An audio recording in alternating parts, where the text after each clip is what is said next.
جد الحسن والحسین جد الحسن والحسین جد الحسن والحسین مولانا و مولا الثقلین نبی الانبیاء عظیم الرجاء امین جود العطاء شفیعنا یوم الجزاء کنت آدم بین الدین والماء سیدنا و سندنا و حبیبنا و حبیب ربنا و طبیبنا و طبیب قلوبنا و طبیب ایماننا و طبیب جاننا و وکیلنا و کفیلنا و ملیکنا و ہدینا و مرشدنا و مولانا و ملجانا و اولانا و اولانا و اولانا و نورنا و نور اولنا و نور آخرنا و نور ظاہرنا و نور باطننا و نور ایماننا و نور جاننا و نور ربنا محمد وعلى آلہ و صحابہ و اہل بیتہ و اولیاء امتہ اجمعین اما بعد فاعوذ باللہ السمیع العلیم والسلطان القدیم من الشیطان الرجیم بسم اللہ الرحمن الرحیم قال اللہ تعالی فی القرآن المجید والفرقان الحمید والبرہان الرشید انکا میت و انہم میتون قال النبی صلی اللہ علیہ وآلہ وسلم لا يموت نبی الا يخیر بین الدنیا والآخرہ قال النبی صلی اللہ علیہ وآلہ وسلم ما من احد يسلم علی حتی رد اللہ روحی حتی رد علیہ السلام صدق اللہ العظیم بندہ پروردگارم امت احمد نبی دوست دارم چار یارم تابع اولاد علی مذہب حنفیہ دارم ملت حضرت خلیل خاک پائے غوث اعظم زیر سائے ہر ولی ان اللہ و ملائکتہ یصلون علی النبی یا ایہا الذین آمنوا صلوا علیہ وسلموا تسلیما اللہم صلی علی سیدنا و مولانا محمد وعلی آل سیدنا و مولانا محمد وبارک وسلم وسلی علیہ الصلاۃ والسلام علیک یا سیدی یا رسول اللہ وعلی آلک و صحابک یا سیدی یا حبیب اللہ الصلاۃ والسلام علیک یا سیدی یا خاتم النبیین شفیع المذنبین انیس الغریبین سراج الصالحین احمد مجتبیٰ جناب محمد مصطفیٰ کے دربار کو ہر بار دربار میں ہدیتاً تحفتاً عقیدتاً محبتاً نذراناً درود شریف پڑھنے کے بعد دعا گو ہوں کہ میرا پڑھنا اور آپ کا سننا اللہ پاک اپنے دربار لم یزل میں قبول و منظور فرمائے۔ اللہ پاک امام الانبیاء کے وسیلہ جلیلہ سے ہم تمام مسلمانوں کو اپنے گھر بیت اللہ اور گنبد خضرا کا دیدار نصیب فرمائے۔ حضور علیہ الصلوۃ والسلام نے ارشاد فرمایا میرا کوئی بھی امتی دنیا کے کسی کونے سے جب میری ذات پر درود و سلام کے نذرانے بھیجتا ہے اللہ وحدہ لا شریک میری روح کو میرے جسم میں لوٹا دیتا ہے۔ میں نبی اس کا درود سنتا بھی ہوں، میں نبی اسے درود و سلام کا جواب بھی عطا فرماتا ہوں۔ اللہ پاک اپنی عظیم الشان کتاب قرآن پاک فرقان حمید برہان رشید میں حضور علیہ الصلوۃ والسلام کے وصال بکمال کا ذکر فرما رہا ہے۔ اللہ قرآن میں ارشاد فرماتا ہے انکا میت، اے حبیب آپ کا بھی وصال ہوگا، انہم میتون اور یہ بھی مرنے والے ہیں۔ کائنات کی ہر چیز میں اختلاف ہے، رنگوں میں اختلاف ہے، صورتوں میں اختلاف ہے، مذہبوں میں اختلاف ہے، شہروں میں اختلاف ہے، ملکوں میں اختلاف ہے، کتابوں میں اختلاف ہے، لیکن ایک چیز ایسی ہے جس میں پوری دنیا کا اتفاق ہے، کسی کا اختلاف نہیں ہے۔ وہ قرآن بیان کرتا ہے کل نفس ذائقۃ الموت، ہر نفس نے ہر ذی روح نے ایک نہ ایک اس دنیا کو چھوڑ کے جانا ہے، ایک نہ ایک دن ہر ذی روح نے اس دنیا سے چلے جانا ہے، اس پر کسی کا اختلاف نہیں۔ اللہ ارشاد فرماتے ہیں کل من علیہا فان، ہر چیز جو ہے وہ فنا ہونے والی ہے، وَيَبْقَى وَجْهُ رَبِّكَ ذُو الْجَلَالِ وَالْإِكْرَامِ، اور تیرے رب کی ذات باقی رہنے والی ہے۔ اللہ ارشاد فرماتا ہے هُوَ اللَّهُ لَا إِلَٰهَ إِلَّا هُوَ، اللہ وہ ہے جس کے سوا کوئی عبادت کے لائق نہیں، الحی القیوم، وہ ہمیشہ زندہ رہنے والا ہے، ہمیشہ قائم رہنے والا ہے، نہ اسے نیند آتی ہے نہ اسے اونگ آتی ہے۔ زمین آسمان کی بادشاہی اللہ تبارک و تعالیٰ کے لیے ہے، پوری کائنات کا خالق بھی اللہ ہے، پوری کائنات کا مالک بھی اللہ ہے۔ اہل سنت و جماعت پر 3 اعتراض ہیں انبیاء کرام کے بارے میں۔ سب سے پہلا اعتراض یہ ہے کہ بعض دوست یہ خیال رکھتے ہیں کہ اہل سنت و جماعت انبیاء کرام کی موت کے قائل نہیں، یہ معاذ اللہ حضور علیہ السلام کو زندہ کہتے ہیں، اللہ کو بھی زندہ کہتے ہیں، یہ شرک کرتے ہیں، یہ انبیاء کی موت کے قائل نہیں۔ دوسرا، اہل سنت و جماعت پر یہ الزام ہے کہ 12 ربیع الاول کو سرکار دو عالم کا وصال بکمال ہوا، اور اہل سنت و جماعت حضرات جو ہیں 12 ربیع الاول کو سرکار دو عالم کا میلاد مناتے ہیں، محفلیں مناتے ہیں، خوشیاں مناتے ہیں۔ تیسرا، ہمارے اوپر ایک یہ بھی اعتراض ہے ان کی جانب سے کہ جیسے ہماری زندگی ہے ویسے نبی کی زندگی ہے، جیسے ہمیں موت آتی ہے ویسے نبی کو موت آتی ہے، نبی کی زندگی بھی معاذ اللہ ہمارے جیسی ہے، نبی کی موت بھی ہمارے جیسی ہے۔ انشاءاللہ تعالی آج جمعۃ المبارک کی گفتگو اسی پر ہوگی۔ آیا دیکھنا یہ ہے کہ انبیاء کی موت اور امت کی موت میں کوئی فرق ہے کہ نہیں۔ دوسرا، 12 ربیع الاول کو سرکار دو عالم کا وصال ہوا کہ نہ ہوا۔ تیسرا، یہ بیان کرنا ہے کہ اہل سنت و جماعت انبیاء کرام کی موت کے قائل ہیں کہ نہیں۔ اس سے پہلے میں اللہ کی بارگاہ میں دعا کروں گا، اللہ پاک مجھے حق بیان کرنے کی، آپ کو سننے کی، اس پر عمل کرنے کی، اور جتنے لوگ جن کا عقیدہ قرآن حدیث کے مخالف ہے انہیں سچی توبہ کرنے کی توفیق عطا فرمائے۔ 12 ربیع الاول کو یہ کہا جاتا ہے کہ سرکار دو عالم کا وصال ہوا۔ 10 ہجری میں میرے اور آپ کے نبی حجۃ الوداع کے لیے تشریف لے گئے۔ اس مہینے کی 1 تاریخ جمعرات بنتی ہے، اور اگر آپ اس مہینے کی 12 تاریخ کو شمار کریں تو 12 کا دن سوموار کا دن نہیں بنتا۔ اگر آپ کہہ دیں کہ ذوالحجہ، ماہ محرم الحرام، ماہ سفر، یہ 3 مہینے 30 دن کے تھے، تب بھی 12 ربیع الاول سوار کا دن نہیں بنتا۔ اگر آپ کہتے ہیں کہ یہ تینوں مہینے ماہ ذوالحج، ماہ سفر، ماہ محرم الحرام آدھے 30 کے تھے، آدھے 29 کے تھے، تب بھی سوار کے دن 12 ربیع الاول کا دن ہی نہیں بنتا۔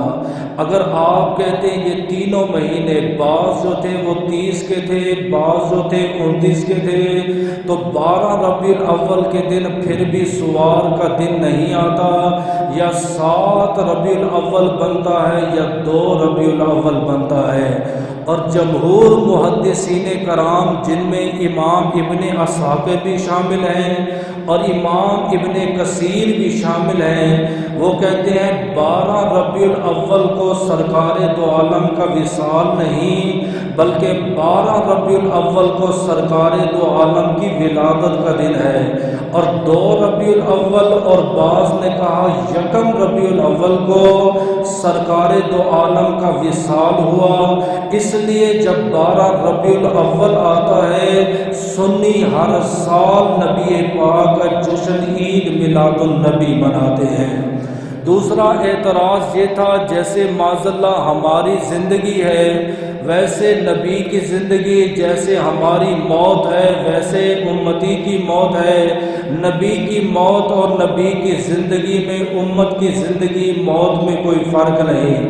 اب دیکھیے جب آپ پر موت کا وقت آتا ہے، آج تک آپ نے کبھی سنا ہے کہ عزرائیل نے دروازے پر دستک دی ہو کہ میں تیری روح لینے کے لیے آ رہا ہوں؟ آج تک آپ نے دیکھا ہے کہ ملک الموت نے آپ کو سلام دیا ہو کہ میں تمہیں سلام دینے آیا ہوں، میں تمہاری روح لینے کے لیے نہیں؟ امتی کی موت کب اور کہاں آتی ہے اسے علم نہیں، لیکن جب باری نبی کی آتی ہے اللہ اس وقت تک نبی کو وصال نہیں دیتا جب تک نبی کو موت پر راضی نہ کر لے۔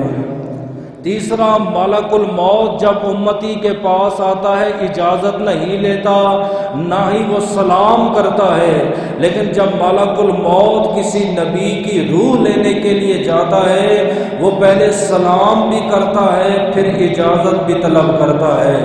چوتھا فرق یہ ہے کہ جب آپ کا میرا وصال ہوتا ہے ہمارے کپڑے کینچی سے کاٹ دیے جاتے ہیں، ایک سفید کپڑا ہماری ناف اور گھٹنوں کے اوپر بچھایا جاتا ہے اور اس کے حساب سے ہمیں جو ہے وہ غسل دیا جاتا ہے، لیکن جب نبی کا وصال ہوتا ہے نبی کے کپڑے نہیں اتارے جاتے، اسی لباس میں نبی کو غسل دیا جاتا ہے۔ چوتھا فرق یہ ہے جب آپ کا میرا وصال ہوتا ہے وصال کے بعد وراثت جاری ہوتی ہے، اور انبیاء کے بارے میں ہے لم یورثوا دینارا ولا درہما بل یورثوا علم۔ انبیاء اپنی وراثت میں نہ دینار چھوڑتے ہیں نہ درہم چھوڑتے ہیں، بلکہ ان کی وراثت ان کا علم ہوتا ہے۔ چوتھا فرق یہ ہے جب آپ کا میرا وصال ہوگا آپ کی بیوی 4 ماہ 10 دن عدت گزارے گی، اس کے بعد شریعت اجازت دیتی ہے وہ جس سے چاہے نکاح کر سکتی ہے، لیکن جب نبی کا وصال ہوتا ہے نبی کی بیوی کسی سے نکاح نہیں کر سکتی۔ کیوں؟ ازواج النبی امہاتہم، نبی کی بیویاں مومنوں کی مائیں ہیں اور ماں سے نکاح کرنا حرام ہے۔ اور پانچواں اور سب سے بڑا فرق یہ ہے جب آپ کی میری موت ہوتی ہے ہم جنازے میں یہ دعا مانگتے ہیں اللہم اغفر لحینا و میتنا، لیکن جب نبی کا وصال ہوتا ہے ہم دعا نہیں مانگتے بلکہ نبی کی ذات پہ درود و سلام کے نذرانے بھیجتے ہیں۔ امتی کی موت اور ہے اور نبی کی موت اور ہے، اس میں زمین آسمان کا فرق ہے۔ تیسرا اعتراض یہ تھا کہ اہل سنہ و جماعت وہ انبیاء کرام کی موت کے معاذ اللہ قائل نہیں۔ ہمارا ایمان اور عقیدہ یہ ہے کہ ہمیشہ زندہ رہنے والی وہ اللہ تبارک و تعالیٰ کی ذات ہے۔ اللہ ازل سے زندہ تھا، اللہ زندہ ہے اور قیامت تک اللہ تبارک و تعالیٰ زندہ رہے گا۔ اور رہی بات کہ نبیوں کے بارے میں کیا ہمارا عقیدہ ہے، ہمارا یہ عقیدہ ہے کہ تمام نبی، تمام رسول، تمام صحابہ کرام، اہل بیت اطہار، اولیاء کرام قرآن کے اس فیصلے کے مطابق کل نفس ذائقۃ الموت، ہر نفس نے ہر ذی روح نے مرنا ہے۔ لیکن ساتھ ہی ہمارا یہ عقیدہ بھی سن لیں، آپ ان سے پوچھیں کہ موت کی تعریف کیا ہے، موت کسے کہتے ہیں؟ کچھ لوگ کہتے ہیں کہ موت کہتے ہیں جسم گل جاتا ہے، جسم سڑ جاتا ہے، جسم جو ہے وہ کمزور ہو جاتا ہے، جسم میں طاقت نہیں رہتی، انسان بول نہیں سکتا، انسان سانس نہیں لیتا۔ یہ موت کی تعریف نہیں ہے۔ موت کسے کہتے آپ کسی سے سوال کریں، آج تک لوگوں کو یہ بھی نہیں پتا کہ موت کی تعریف کیا ہے۔ موت کہتے ہیں الانفکاک روح عن جسد، روح کا جسم سے الگ ہو جانا، جسم کا گل جانا، سڑ جانا، یہ الگ بات ہے، یہ دلیل نہیں ہے کہ یہ مر گیا ہے۔ اگر آپ کہتے ہیں کہ جسم گل گیا، سڑ گیا، کتنے جوان ایسے ہیں جو زندہ ہیں جن کا جسم گل جاتا ہے، جسم سڑ جاتا ہے، آپ انہیں مردہ کہیں گے؟ کبھی بھی نہیں۔ موت کی تعریف یہ ہے کہ روح کا جسم سے جدا ہونا، اور ہمارا ایمان اور عقیدہ یہ ہے میرے نبی کے جسم اطہر سے روح کو نکالا گیا۔ قرآن کا فیصلہ ہے کل نفس ذائقۃ الموت، لیکن ساتھ ہی ہمارا یہ عقیدہ ہے، وہ کہتے ہیں اگر مانتے ہو کہ روح مصطفیٰ کو نکالا گیا، آپ نبی کو مردہ کہہ لو معاذ اللہ، ہم کہتے مردہ نہیں کہتے۔ کیوں؟ روح نکالی گئی، لیکن روح مصطفیٰ کو جسم مصطفیٰ میں دوبارہ ڈالا گیا۔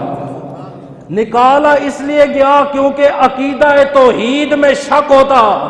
لوگ آج شرک کرتے، اللہ بھی زندہ ہے تے نبی بھی زندہ ہے، اللہ کو موت نہیں آتی اور نبی کو بھی موت نہیں آئی، لہذا عقیدہ توحید میں خلل ہوتا، اس لیے ہم کہتے وہ زندہ ہے، موت نہیں آئی اسے۔ ہمارا نبی زندہ ہے لیکن موت آئی ہے۔ اب فرق پتہ چلا ہے، وہ زندہ ہے اسے موت نہیں آئی، یہ زندہ ہے، اس نبی کا وصال ہوا لیکن روح واپس لٹا دی۔ پھر سوال، روح واپس کیوں لٹائی؟ روح کے 3 مقام ہیں۔ ایک ہے مقام معلق، یعنی جس جسم سے وہ روح نکلی ہے، اگر اس جسم کے اوپر کوئی قرضہ تھا، چاہے 1 درہم اور 1 دینار بھی اس نے کسی کا دینا تھا، اسلام کہتا ہے اس کی روح زمین آسمان کے درمیان معلق رہتی ہے، لٹکی رہتی ہے، نہ وہ اوپر کی ہوتی ہے نہ وہ نیچے کی ہوتی ہے۔ آپ چاہے 10 جمعرات کریں، 40واں کریں، 30 کریں، 7واں کریں، کوئی فائدہ نہیں۔ اب ہوتا کیا ہے، جنازے میں اعلان ہوتا ہے کہ ابا حضور نے اگر کسی کا قرض دینا ہے، وہ بچوں سے آ کے مطالبہ کرے۔ بھئی جب تیرے باپ نے قرض لیا تھا تو خفیہ طور پہ لیا تھا، اب ادا کرنے کی باری آئی، اتنے بڑے اجتماع میں کہہ رہے کون مانگے گا؟ حق تو یہ تھا، اعلان یہ ہوتا اگر ہمارے والد صاحب نے کسی کا قرض دینا ہے، وہ بعد میں خفیہ طریقے سے صیغہ راز میں اس کا نام رکھا جائے گا، وہ اپنے قرض کا مطالبہ کر سکتا ہے۔ کہ اگر بدقسمتی سے کوئی جنازے پہ کھڑا ہو جائے کہ آپ کے ابا حضور نے میرے 10 روپے دینے تھے، کہتے شرم نہیں آتی، یہاں ڈیڈ باڈی پڑی ہوئی ہے اور اس کو پیسوں کی لگی ہے؟ بھائی شکر ادا کر، ایک بندہ کھڑا ہوا جو قرض مانگ رہے، جب وہ قرض نہ مانگے تیرے باپ کی روح زمین آسمان کے درمیان لٹکی رہے۔ مقام ہے مقام علیین، تیسرا مقام ہے مقام سجیین۔ نبی کی روح نکلی، اب معلق تو رہ نہیں سکتی، قرض تو بڑی دور کی بات رہی۔ صحابہ فرماتے نماز کے لیے نبی آئے، تکبیر ہو چکی تھی، آپ اللہ اکبر کہنے لگے، واپس جلدی سے حجرے میں چلے گئے، پھر واپس آئے، پھر نماز پڑھائی۔ نماز کے بعد صحابہ کرام نے پوچھا آقا خیریت تو تھی، اتنے جلدی گئے واپس بھی آ گئے؟ آپ نے فرمایا میرے گھر میں چاند درہم دینار پڑے ہوئے تھے، اس حال میں میں اللہ کی عبادت کروں اور میرے گھر میں درہم اور دینار ہو، میری غیرت گوارا نہیں۔ اب معلق تو نبی کی روح رہ نہیں سکتی۔ اور ایک مقام ہے جہاں پہ کافر اور فاسقوں کی روح رکھی جاتی ہے، وہاں پہ بھی نبی کی روح کا رکھنے کا ٹھکانہ نہیں تھا۔ تیسرا مقام تھا جہاں پہ مومنوں کی روح کو رکھا جاتا ہے، اگر نبی کی روح کو وہاں رکھا جاتا فرق نہ رہتا، امتی کی روح میں اور مومن کی روح میں۔ تو کہتا ہے نا موت نبی کی میرے جیسی ہے، ہم کہتے روح بھی نہیں ہے، روح کا مقام بھی نہیں ہے۔ اللہ پاک نے فرمایا روح مصطفیٰ کو واپس لے جاؤ، اس روح کا سب سے بہترین ٹھکانہ جسم مصطفیٰ ہے۔ موت کے ہم قائل ہیں، موت کے ہم قائل ہیں، لیکن ساتھ ہی ہمارا یہ عقیدہ ہے کہ روح نکالنے کے بعد آپ کے جسم میں ڈالی گئی۔ میں نے شروع میں بھی حدیث پڑھی، حضور فرماتے ہیں ما من مسلم، کوئی بھی مسلمان یسلم علیہ، جب وہ ایک بار میری ذات پہ درود پڑھتا ہے، حتی رد اللہ روحی، اللہ میری روح کو جسم میں لوٹا دیتا ہے، میں نبی درود سنتا بھی ہوں تو درود و سلام کا جواب بھی عطا فرماتا۔ پھر اعتراف، وہ کہتے چلو مان لیتے ہیں جب آپ درود پڑھتے ہو اس وقت تک معاذاللہ نبی زندہ، آپ نے درود کو چھوڑ دیا، روح واپس چلی گئی، اب تو نبی زندہ نہیں رہے۔ ہم کہتے ہمیں ایک لمحہ، ایک سیکنڈ دکھا دو جس میں نبی کی ذات پہ درود و سلام نہ پڑھا جا رہا ہو، ایک لمحہ، صرف ایک سیکنڈ۔ میں بندوں کی مثال نہیں، فرشتوں کی دیتا ہوں۔ قاضی ایاز فرماتے ہیں 70,000 فرشتے نبی کی ذات پہ درود و سلام پڑھتے ہیں گنبد خضرا کے سامنے کھڑے ہو کر، اور چلے جاتے ہیں۔ پھر 70,000 کی دوسری شفٹ آتی ہے، وہ نبی کی ذات پہ درود و سلام پڑھتے ہیں، پھر تیسرا گروہ، پھر چوتھا۔ کہا جس نے پہلے ایک بار درود پڑھا قیامت تک اس گروہ کی باری نہیں آئے گی۔ اتنے فرشتے، اتنے فرشتے۔ تو پھر مان لو جب تک نبی پر درود ہے تب تک روح موجود ہے، اور جب تک روح موجود ہے میرا نبی زندہ ہے۔ یہ ہمارا عقیدہ ہے۔ اب چلتے ہیں حضور علیہ الصلوۃ والسلام کا وصال کیسے ہوا، جو کہتے موت کے قائل نہیں۔ نبی پاک کا وصال بعد میں ہوا، میرے اور آپ کے نبی نے اس کی خبریں پہلے دے دی ہیں۔ آپ نے فرمایا ہر سال جبریل میرے پاس آتا ہے اور قرآن پاک کا ایک بار دوہر کرتا ہے۔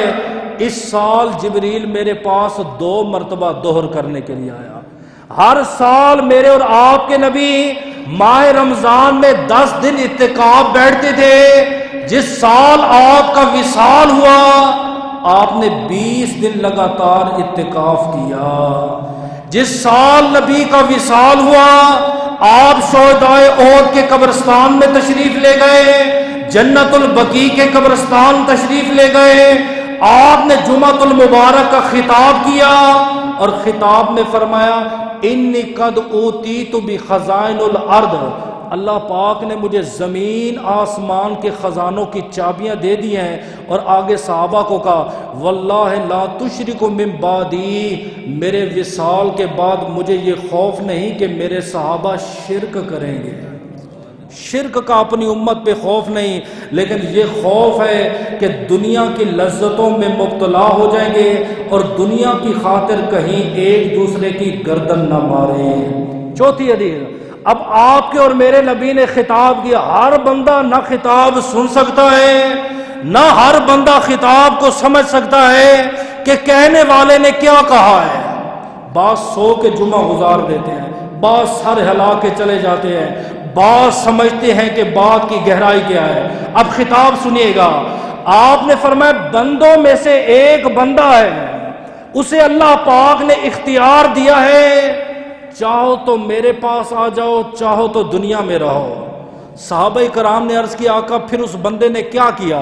فرمایا اس بندے نے کہا اے رب میں تیرے پاس آنا چاہتا ہوں۔ بس اس خطاب کو تمام صحابہ نے سنا، ابو بکر صدیق رو پڑے، صحابہ مڑ پڑے پیچھے، کیا ہوا ابو بکر صدیق؟ فرمایا تمہیں خطاب نہیں سمجھ آیا؟ نبی فرما رہے تھے بندوں میں سے ایک بندہ ہے، اللہ نے فرمایا چاہو تو میرے پاس آ جاؤ، چاہو تو دنیا میں آرام کرو۔ تو کہا اس میں رونے کی کیا بات ہے؟ فرمایا اس سے مراد نبی کا وصال ہے۔ اللہ پاک نے کہا حبیب چاہتے ہو میرے پاس آ جاؤ، چاہو تو دنیا میں آرام کرو۔ ابو بکر صدیق کہتے ہیں میں نے نبی کا خطاب سمجھ لیا، اس سے مراد یہ ہے کہ ان قریب میرے اور آپ کے نبی کا وصال با کمال ہو جائے گا۔ سفر کا مہینہ شروع ہوا، 13 دن میرے اور آپ کے نبی علیل رہے۔ عوام میں مشہور ہے کہ بدھ کے دن اللہ کے رسول کو صحت ملی، یہ بات غلط ہے۔ اعلیٰ حضرت نے بھی لکھا کہ بدھ کے روز بھی آپ بیمار تھے، کبھی آپ کی بیماری میں اضافہ ہو جاتا، کبھی آپ کی بیماری میں کمی ہو جاتی، اور سرکار نے علاج کیسے کیا؟ آپ فرماتے تھے ٹھنڈا پانی لے آؤ، میرے جسم کے اوپر ٹھنڈا پانی ڈالو۔ یہ آج بخار ہوتا ہے ہم ٹھنڈے پانی سے جان چھڑواتے ہیں، اور ڈاکٹر طبیب ہمیں کہتے ہیں یا تو ٹھنڈے پانی سے غسل کرو یا ٹھنڈی پٹیاں جو ہیں اپنی پیشانی پہ لگاؤ۔ تو بیماری کی حالت میں ٹھنڈا پانی جسم پہ ڈالنا یہ اللہ کے نبی کی سنت ہے۔ اور جو بات مجھے بڑی عجیب لگی ہے وہ یہ ہے میرے اور آپ کے نبی پاک نے باریاں مقرر کی ہوئی تھی، 9 ازواج 10 ازواج یا 11، اللہ اس کا رسول بہتر جانتا ہے۔ آج فلاں کے دن، کل فلاں کے پاس، پرسوں فلاں کے پاس. اب میرے نبی شدید بیمار ہیں، شدید بیمار ہیں. آپ نے فرمایا کل ہم کہاں ہوں گے؟ ازواج مطہرات سمجھ گئی ہیں کہ آپ کا ارادہ کہاں پہ ہے. ایک روایت میں آتا ہے کہ آپ نے اجازت مانگی میں اپنے آخری دن حضرت عائشہ صدیقہ کے حجرے میں گزارنا چاہتا ہوں. اور دوسری روایت کے یہ الفاظ ہیں نہیں، آپ نے فرمایا کل ہم کہاں ہوں گے؟ ازواج نبی سمجھ گئی کہ اللہ کے نبی حضرت عائشہ کے گھر کا ارادہ رکھتے ہیں. عرض کی اللہ کے رسول کل آپ اماں عائشہ صدیقہ کے حجرے میں ہوں گے.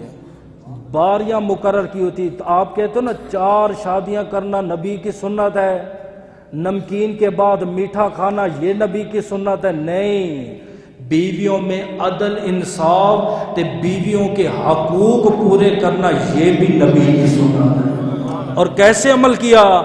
آپ نے فرمایا بلاؤ حضرت علی کو، بلاؤ حضرت عباس کو، مجھے حضرت عائشہ کے گھر میں لے جائیں، کیونکہ کل باری ان کی ہے. جسم کی حالت یہ ہے کہ اٹھ کے بیٹھ نہیں سکتے میرے نبی. حضرت علی حضرت عباس نے نبی کو کندھوں کا سہارا دے کے جب اٹھایا، کہتے ہم نے دیکھا کہ سرکار کے پاؤں مبارک زمین پہ نہ لگ رہے تھے، پاؤں لڑکھڑا رہے تھے، لیکن نہیں، باری مقرر کی ہے، عدل ہے، انصاف ہے. اس حال میں جب حضرت عائشہ صدیقہ کے حجرے میں پہنچے، آپ بستر پہ آرام فرماتے. آپ نے فرمایا ایتونی کتابا لن تدلو، میرے پاس کاغذ اور قلم لے کر آؤ، میں تمہیں کچھ لکھ کے دوں گا، تم میرے بعد گمراہ نہیں ہوگے. حضرت عمر نے جواب دیا اے اللہ کے رسول، ہمارے لیے اللہ کی کتاب قرآن پاک کافی ہے.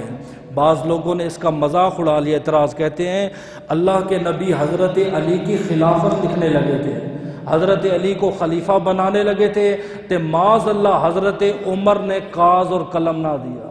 میں کہ اچھا بڑا ذہن لڑایا ہے، لوگوں کو گمراہ کرتے ہو. سنو، پہلی بات یہ ہے یہ گھر حضرت عائشہ صدیقہ کا تھا، حضرت عمر کاغذ قلم کیوں دے؟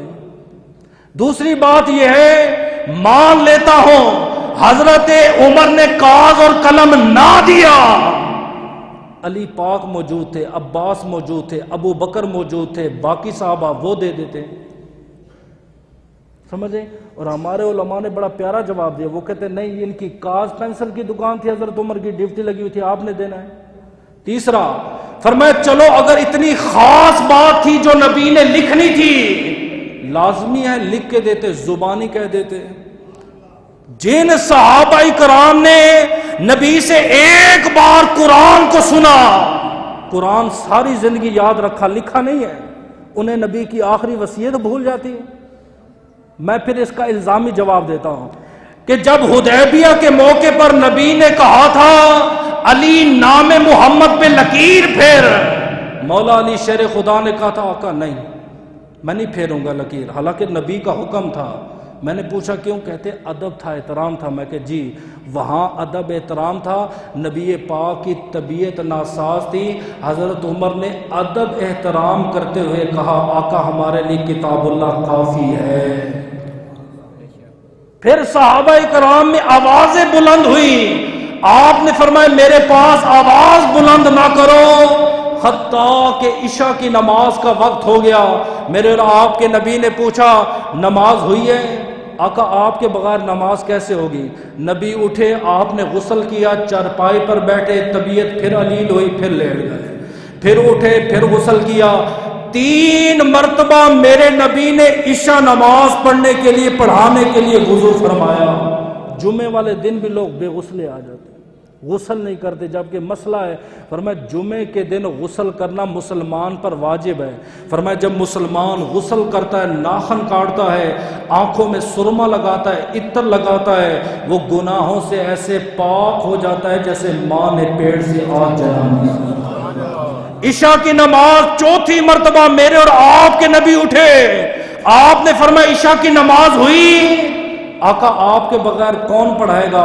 آپ نے فرمایا مرو ابا بکر فلیصلی بالناس، ابو بکر صدیق کو کہو کہ میرے مصلی پر کھڑے ہو کر لوگوں کو نماز پڑھائے. اس وقت حضرت عائشہ نے عرض کی آقا میرے بابا رقیق القلب ہیں، وہ آپ کے مصلے پر نہیں کھڑے ہو جائیں گے۔ آپ نے ایک تاریخی جملہ کہا، آپ نے فرمایا تیری مثال یوسف علیہ السلام کے زمانے کی عورتوں کی طرح ہے۔ آقا سمجھ نہیں آئی، فرمایا ویسے تو عورتیں تانا دیتی رہی زلیخا کو، تو نے غلام سے محبت کی ہے، غلام کی دیوانی ہو گئی ہے۔ جیسے یوسف علیہ السلام آئے انگلیاں کٹ گئی، زبان سے غلام کہہ رہی تھی، دل میں کہہ رہی تھی ہے کتنا حسین، ہے کتنا پیارا۔ فرمایا تیری مثال عائشہ ان عورتوں کی طرح ہے، زبان سے کہہ رہی ہے میرے بابا نماز نہیں پڑھا سکیں گے، میں تیرے دل کا ارادہ جانتا ہوں، دل میں تو چاہتی ہے کہ مصلی رسول پر ابو بکر ہی کھڑے ہوں۔ آپ نے فرمایا ابو بکر صدیق کو حکم دو نماز پڑھائے۔ حضرت ابو بکر صدیق نے اللہ اکبر کی صدا لگائی، میرے نبی نے حضرت علی حضرت عباس کو بلایا، فرمایا مجھے اٹھا کے مسجد میں لے جاؤ۔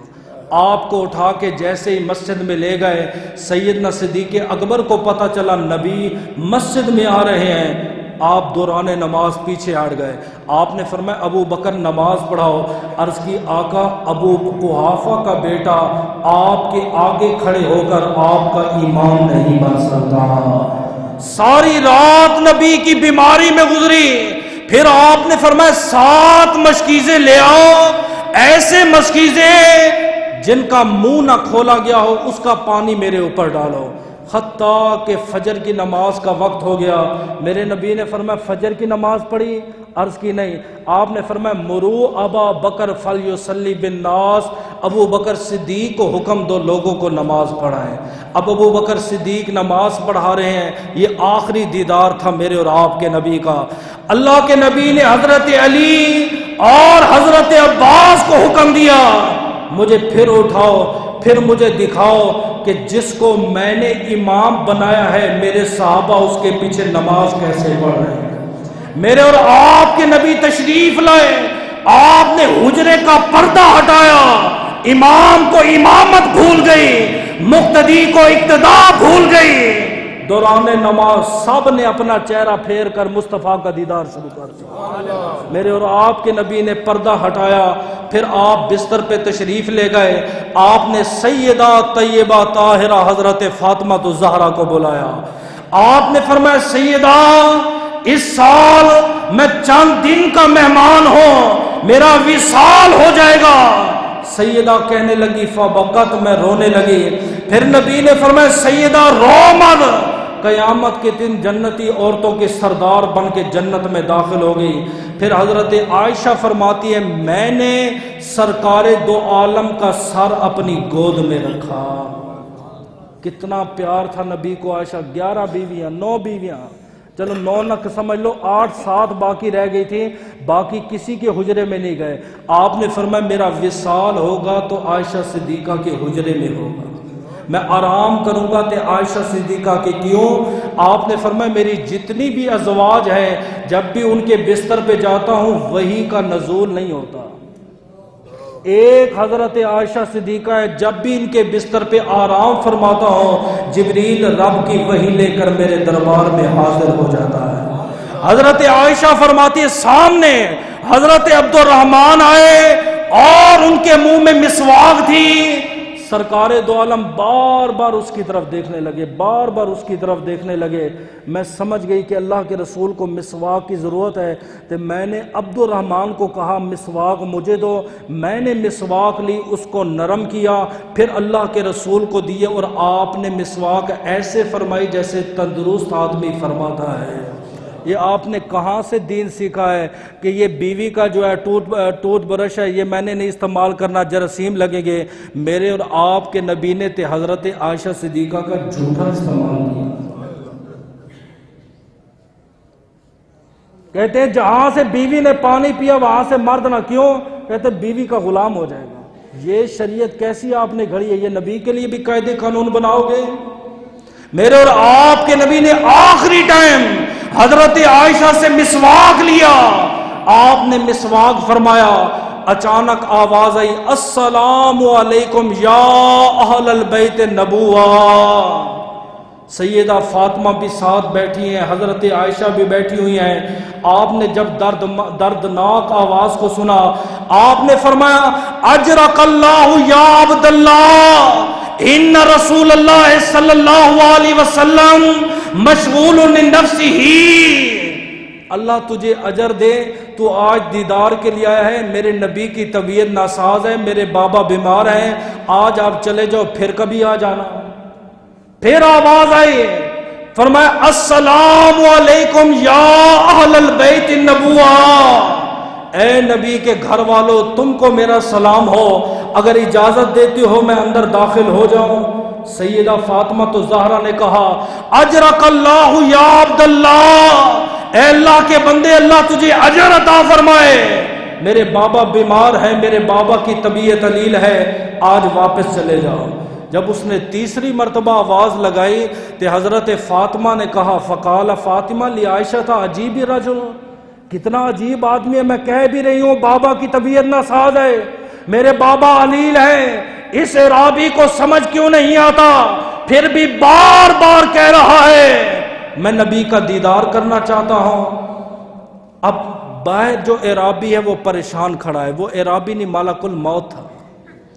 پریشان اس لیے اللہ تیرا حکم ہے نبی کو سلام پیش کرنا ہے، نبی سے اجازت لینی ہے، نبی کی روح لے کر آسمانوں پہ آنا ہے، لیکن نبی کی بیٹی اجازت نہیں دے گی.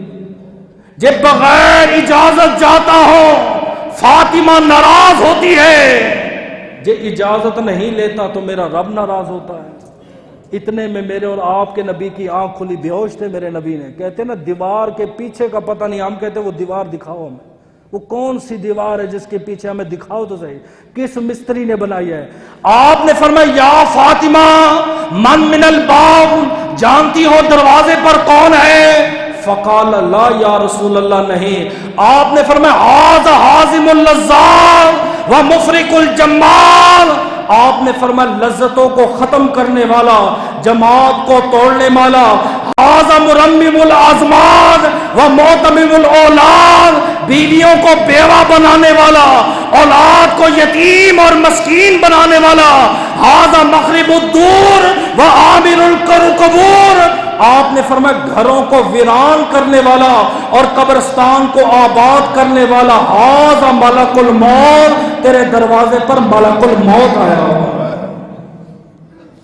موت کا میں نے کہا پتہ بھی تھا کہ میرے نبی نے دیوار کے باہر نہیں گئے. میرے نبی آپ نے بستر پہ لیٹے لیٹے کہہ دیا باہر ملک الموت آیا ہے.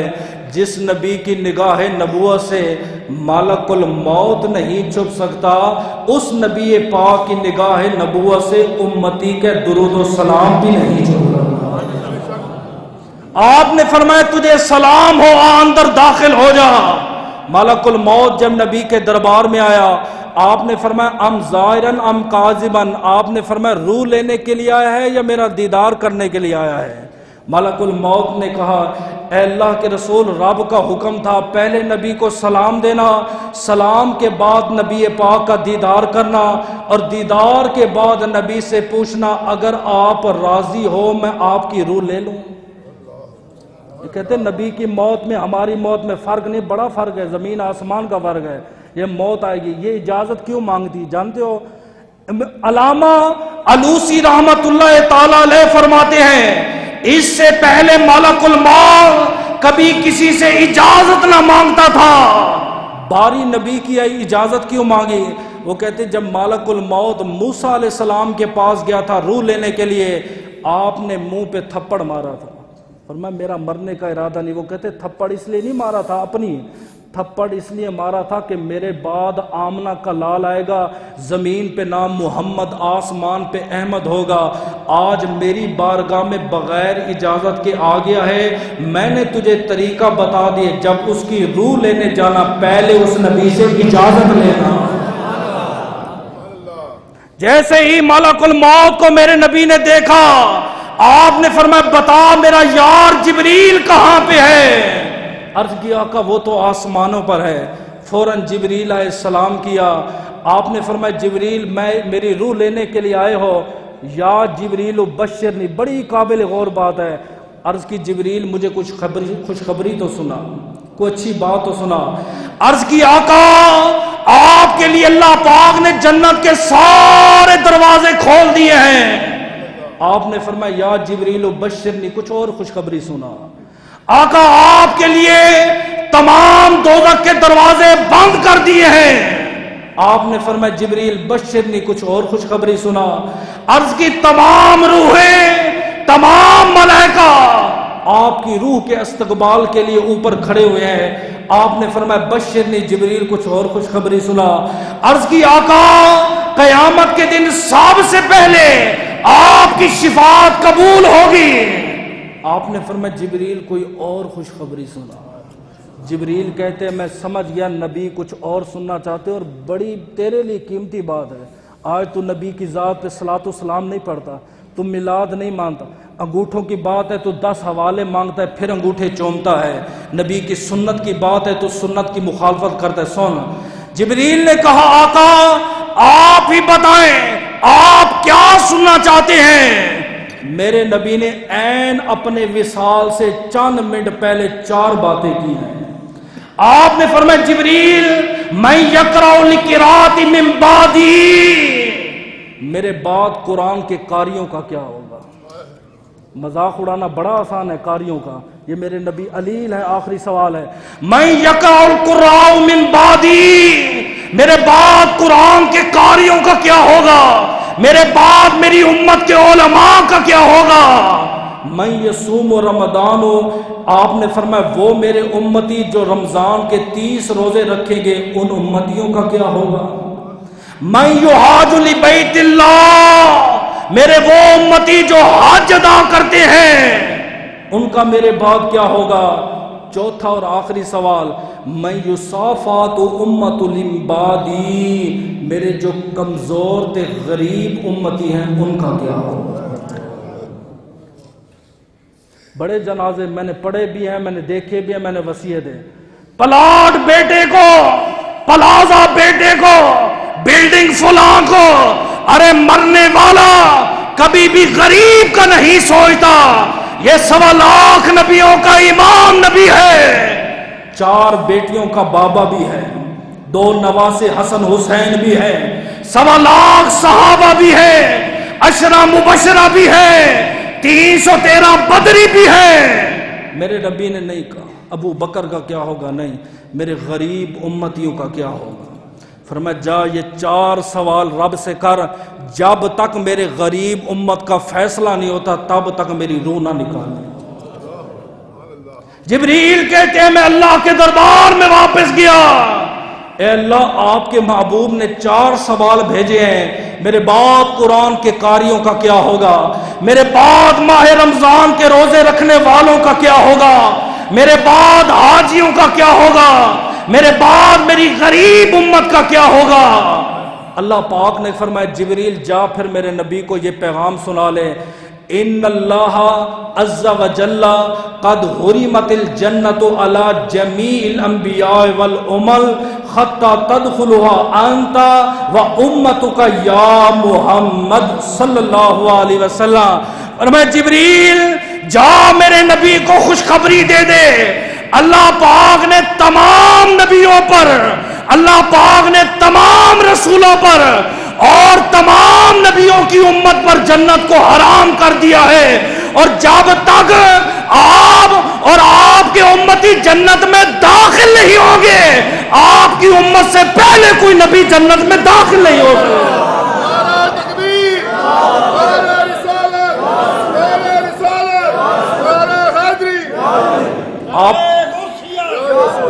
آپ نے فرمایا آ ملک الموت، اب مجھے امت کی تسلی مل گئی ہے، میری روح لے لے۔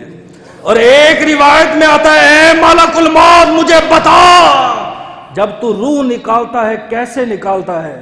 عرض کی آقا جیسے سفید سوتی باریک کپڑا ہوتا ہے، اسے کسی کانٹے دار شاخ پہ رکھا جائے اور پھر اسے کھینچا جائے، وہ کپڑا جدا ہونے میں جتنا دشوار ہوتا ہے اتنا روح نکلتی ہے تب جسم کو تکلیف ہوتی ہے۔ آپ نے فرمایا ملک الموت جتنی تیری طاقت ہے اپنا سارا زور میرے اوپر آزما لے، میرے غریب امتیوں کو تکلیف نہ دے۔ میرے نبی کا جب وصال ہوا، اصحاب رسول میں آپس میں بحث اور مباحثہ ہوئی، نبی کے کپڑے اتارے جائے یا کیا کیا جائے؟ آواز آئی نبی کے کپڑے اتارنے کی ضرورت نہیں، اسی لباس میں نبی کو غسل دیا جائے۔ پھر یہ اختلاف ہوا، آیا نبی کو غسل کون دے گا؟ فرمایا حضرت علی۔ کیوں؟ فرمایا مولا علی جب پیدا ہوئے تھے پہلا غسل نبی نے دیا تھا، یہ دلیل تھی علی جب میرا وصال ہوگا آخری غسل مجھے آپ نے دینا ہے۔ پھر پوچھا گیا کہ نبی کو دفن کہاں پہ کرنا ہے؟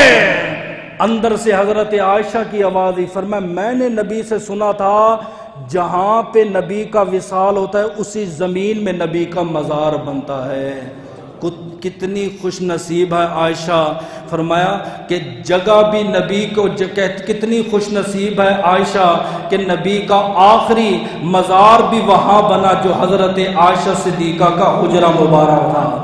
اب رہی بات جنازے کی، جنازہ کس نے پڑھایا؟ کہتے ہیں کہ جنازہ نہیں ہوا نبی کا۔ کیوں؟ جنازہ ہوتا ہے مردہ کا۔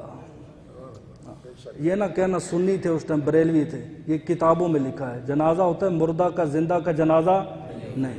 ثم جاء فوجا فسلموا تسلیما، صحابہ 10 یا 20 آدمیوں کی ٹولیاں بنا کے آئے، نبی کی ذات پہ درود و سلام کے نذرانے پڑھے۔ جنازے والی دعا کیوں نہیں مانگی؟ اللہم اغفر لی حینا و میتنا، اے اللہ معاف فرما ہمارے زندہ کو اور مردہ کو۔ کیوں؟ وہ کہتے ہیں اس میں لفظ مردہ ہے، تو صحابہ کرام نے فرمایا نبی کے لیے لفظ مردہ کے ہماری غیرت گوارا نہیں کرتی۔ یہ عقیدہ الحمدللہ اہل سنت و جماعت کا، مردہ نہیں مانگتے، یہ اللہ کا شکر ہے۔ تیسرا کہتے دعا کیوں نہیں مانگی؟ میں نے کہا دعا اس کے لیے مانگی جاتی ہے جس کے جنتی تے دوزخی ہونے میں شک ہو۔ تے میرا تو یہ ایمان عقیدہ ہے نبی جنت تو بڑی دور کی بات رہی، صرف ایک سجدہ کریں گے، آپ کے سجدے سے ساری امت کی بخشش کا اعلان ہو جائے۔